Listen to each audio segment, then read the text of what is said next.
Hola, hola, yo soy Elizabeth Machado y hoy les compartiré algunos de mis apuntes de introducción al derecho, tomados del libro Introducción al Derecho de Abelardo Torré. Clasificación de las normas jurídicas. Pueden ser clasificadas desde distintos puntos de vista. Mencionaremos 8 clasificaciones. 1.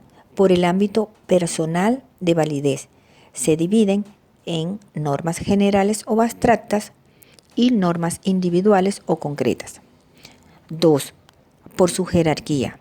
Se dividen en fundamentales o primarias y en derivadas o secundarias. 3. Desde el punto de vista de sus fuentes.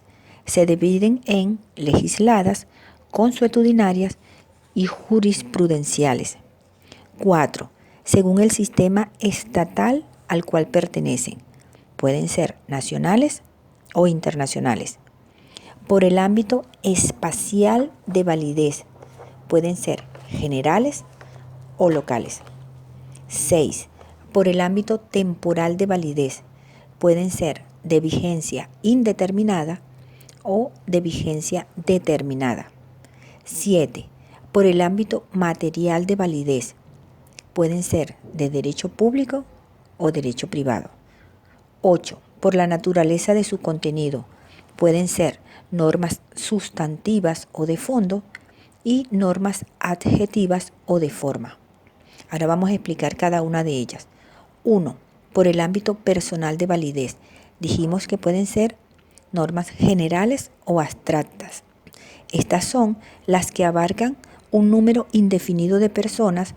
Por ejemplo, la norma que dispone el libre consentimiento, expresado personalmente por los contrayentes ante la autoridad competente para la validez del vínculo.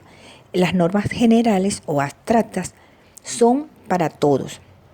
La norma que establece que la mayoría de edad se alcanza a los 18 años, por ejemplo.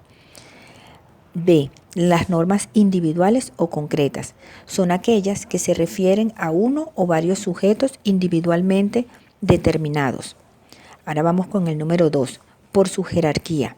Las fundamentales o primarias son aquellas que en cada sistema jurídico ocupan el plano más alto, por lo que no derivan su validez de ninguna otra norma y al mismo tiempo son la fuente suprema de validez de las restantes normas en el orden jurídico que debe armonizar con ellos, so pena o bajo pena de diversas sanciones.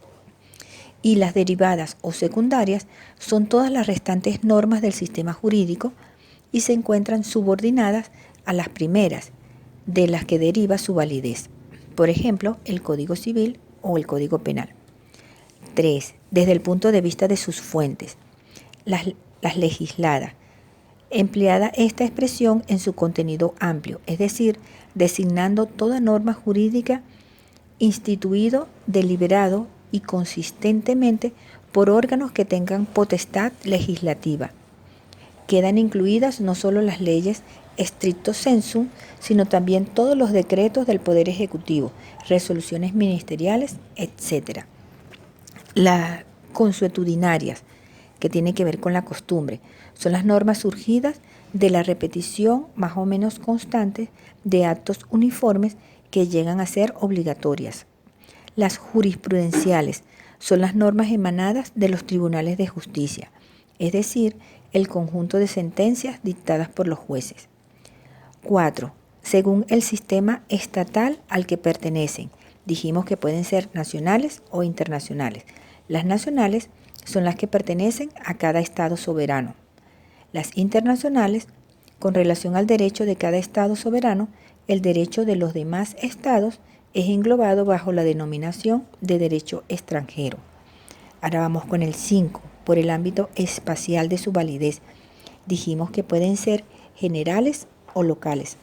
Las generales son las que rigen en todo el territorio de un estado y las locales son las que rigen solo en una parte del estado, como por ejemplo provinciales.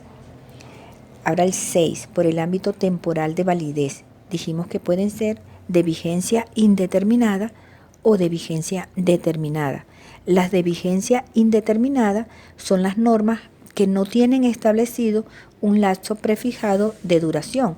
Por lo tanto, rigen hasta ser derogadas por otras leyes. Por ejemplo, el Código Civil, el Código Penal, la Constitución. Las de vigencia determinada son las que tienen establecidos un lapso prefijado de duración. Ejemplo, la Ley de Presupuesto de la provincia, o la Ley de Presupuesto de la Nación, o las leyes de emergencia. Esas se fijan por un tiempo determinado. Ahora, 7. Por el ámbito material de validez. Dijimos que son el derecho público y el derecho privado. El derecho público son las normas que rigen las relaciones entre el Estado y un particular, cuando el Estado actúa como persona jurídica de derecho público. Y el derecho privado son las normas que rigen las relaciones entre dos particulares o las relaciones entre un particular y el Estado, cuando el Estado actúa como persona jurídica de derecho privado. Y finalmente, 8, por la naturaleza de su contenido. Dijimos que pueden ser las normas sustantivas o de fondo y las normas adjetivas o de forma. Las normas sustantivas o de fondo son la Constitución, el Código Civil, el Código Penal, es decir, las que tienen un contenido propiamente dicho. Y las normas adjetivas o de forma son las normas procesales, es decir, las que indican la aplicación del contenido. Bueno chicos, espero que les sea útil esta información y que la compartan con sus compañeros de clase.